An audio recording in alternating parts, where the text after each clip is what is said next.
Magandang buhay mga ka-builders. Ay shucks, brownout na naman. Buti na lang, may EcoFlow ako.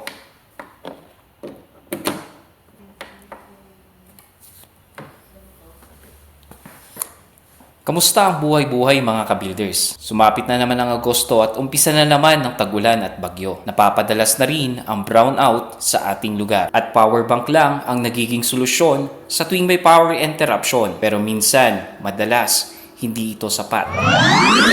Ayun, may kuryente na. At dito tayo ngayon sa TG Home Builders at meron kaming magandang solusyon para sa inyo. Ito ay ang portable power station ng EcoFlow.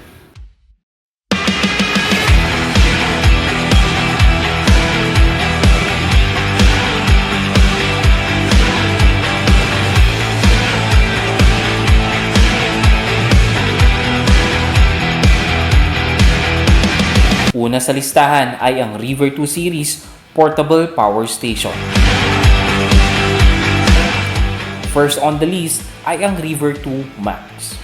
Ito ay may 512 Wh battery capacity and may charging time na 1 hour from 0% to 100% for wall charge. Mayroon din itong 500 wattage AC output at may X-Boost na 1,000 watts output. May timbang itong 6.1 kilograms at may 9 output ports and AC input power na 100 to 240 volts. Second on the list, ang River 2 Pro. 768 Wh naman ang kanyang battery capacity at kaya niyang ma-full charge sa loob lamang ng 70 minutes sa wall charge. Mayroon din itong 800 wattage AC output at X-Boost na hanggang 1,600 watts output. May timbang din itong 7.8 kilograms at mayroong 10 output ports and AC input na 100 to 240 volts. Dito naman tayo sa Delta 2 series ng portable power station. Una sa listahan ay ang Delta 2. Ang EcoFlow Delta 2 ay mayroong 1,024 Wh battery capacity na may X-Boost na umaabot hanggang 2,400 watts. Ito ay may total na 13 output ports at 1,800 watts na AC output. May 80 minutes charging time from 0% to 100% for wall charge at may timbang itong 12 kilos. Sunod naman sa listahan ang EcoFlow Delta Pro. Ito ay may 3,600 Wh battery capacity na may X-Boost na umaabot sa 4,500 watts. Ito ay may kabuuang 14 output ports and in just 2 hours, maaari mo nang ma-full charge from 0 to 100% via wall charge. Ito ay may timbang na 45 kilograms. No worries, easy to handle pa din ang ating EcoFlow Delta Pro dahil ito ay may built-in wheels.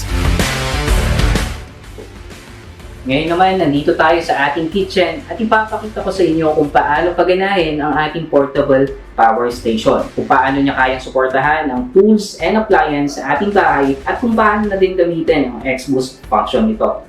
Una rito ang ating portable power station na Delta 2. Ito ay reliable, compact at madaling dalhin kahit saan. Ito ay may iba't ibang uri ng output ports, USB port, DC port at ang kanyang AC outlet. So gamitin na natin ang appliance na kettle dito. All you need to do is to plug the kettle sa ating AC outlet. Ayan, kumana ang ating kettle. Sunod naman natin ang ating rice cooker.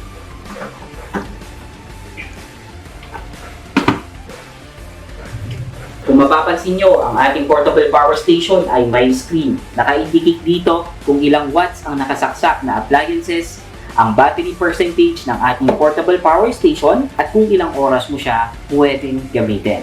A few moments later. Natapos na nga ang ating sinaing sa ating rice cooker, pati na rin ang pinakulong tubig sa ating kettle. Dito lamang yan sa ating portable power station na Delta 2. Dumako naman tayo sa ating River 2 Pro. Gagamitin naman natin dito ang ating refrigerator. Mahalagang paalala, tignan natin ang wattage ng ating mga appliances bago ito saksak sa ating portable power station. At ngayon, as you can see, nakasaksak ang ating refrigerator via wall outlet. At gagamitin natin ang ating River 2 Pro.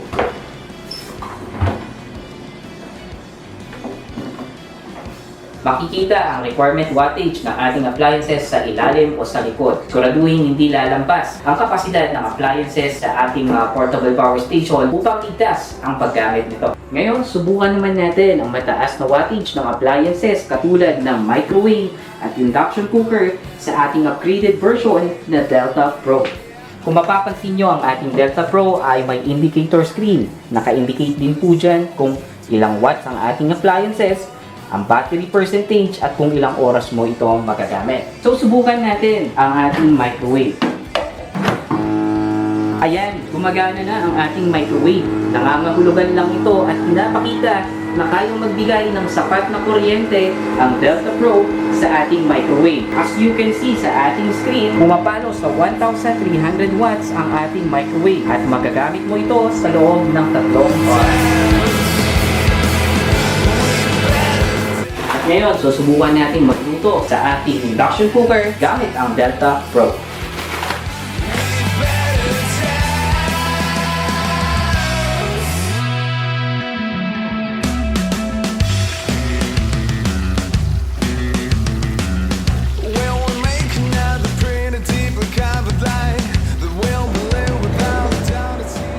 Umako naman tayo sa River 2 Max at gagamitin natin dito ang laptop, cellphone at electric fan. Kapag ang portable station ay hindi gagamitin ng matagal, siguraduhin ito ay naka-charge na hindi bababa sa 50% para mapanatili ang battery health nito.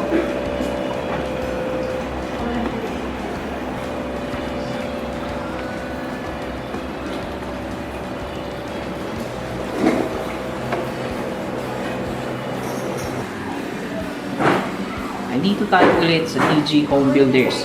Matapos natin gamitin ang mga appliances sa ating kitchen, susubukan naman natin gamitin ang mga power tools for construction.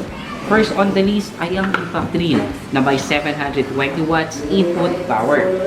Gagamitin natin si EcoFlow River 2 Pro na may 800 watts.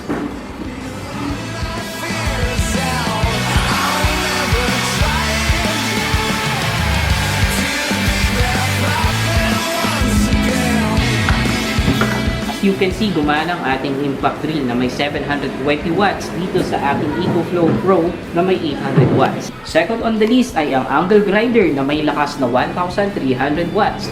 At gagamitin natin to sa portable power station na River 2 Pro na may lakas na 800 watts. Mahalagang paalala, 1,300 watts ang lakas ng ating angle grinder. At paano natin to gagamitin sa portable power station natin na River 2 Pro na may 800 watts? All you need to do is to download the EcoFlow app sa ating Apple Store or Play Store. Ano nga ba ang X-Boost? X-Boost is EcoFlow's proprietary tech that allows you to power appliances with a high rated power.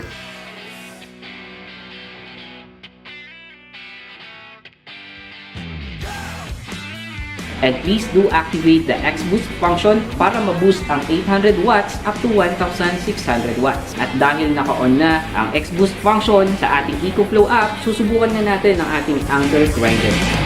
I've been sitting on a rock of a concrete cold in the jungle that was stolen and borrowed. I never found out my lucky number yet. Money and no Chevy cab. At yan po ang mga portable power station ni EcoFlow na available lamang po dito sa TG Home Builders. And please don't forget to follow, like, and share our Facebook page para lagi kayong updated sa mga next vlog. Thank you for watching. I've been singing idle songs since forever, but